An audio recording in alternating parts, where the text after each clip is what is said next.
అండి, నా పేరు Santosh Reddy, Navbharat seed area manager Warangal అండి. మనం ఇప్పుడు చల్లగరిగని విలేజ్ లో ఉన్నాము. రేగొండ మండలం, భూపాలపల్లి డిస్టిక్, వరంగల్లో. ఇది మనం ఇక్కడ ఒక రైతుకు మనము నవభారత్ కంపెనీ యొక్క గ్లోరీ అనే పత్తి విత్తనాన్ని ఇవ్వడం జరిగింది. దాని గురించి అది ఎలా ఉంది అనేది రైతు మాటల్లో నేను తెలుసుకున్నాను. నమస్కారం అండి. మీరు మీ పేరు ఇక్కడ, మీ పేరు గణేష్, మీ విలేజ్ చల్లగరి, మండలం అండి? చిత్తల్. ఓకే అండి. ఇప్పుడు మీరు గ్లోరీ అనే పత్తి విత్తనం పెట్టారు కదా, దీని గురించి ఎట్లా అనిపిస్తుంది? మీకు ఎట్లా పెట్టారు, ఎక్కడ తీసుకున్నారు? నట్ల ఓకే, సైజు రెండు ప్యాకెట్లు ఉందా? ఎంత ఎకరం పెట్టారా? ఈడెకరం అక్కడ మీకు ఎట్లా అనిపిస్తుంది కాయలు చూస్తే, సైజ్ చూస్తే? బాగానే ఉంది, సైజు ఉన్నది, దగ్గర కాకుండా. ఓకే, మీరు ఎట్లా తీసుకున్నారు ఈ వెరైటీ? ఈసీ నాకు ఒక చెప్పింది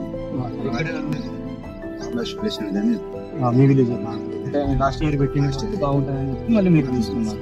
ఇప్పుడు మీకు ఏంటంటే దీంట్లో వచ్చింది ఏంటంటే మనకు 5 పొచ్చలు ఉంటాయి చూడండి.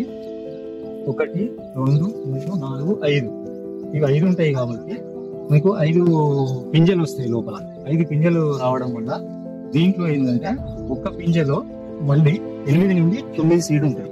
8 నుంచి 9 విత్తనాలు ఉంటాయి. దానివల్ల మనకి ఏంటంటే ఎక్కువ వెయిట్ వస్తుంది. ఫస్ట్ అనేది చాలా వెయిట్ వస్తుంది. మనకు కావాల్సింది వెయిట్, అది బాగా వెయిట్ వస్తుంది. దానివల్ల మనకు కాయ యొక్క సైజ్ పెద్దగా ఉంటుంది. ఒక కొమ్మకు వచ్చేసి వరుస పెట్టి కాయలు ఉంటాయండి.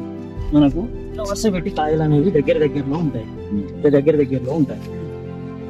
ప్రతి కొమ్మకు 6 నుంచి 8 కాయలు వస్తాయి. ఇది యూనిఫామ్ గా వస్తాయి. దీనివల్ల మనకి ఈ చెట్టు అనేది 2 క్రాపులు ఏరుకోవచ్చు.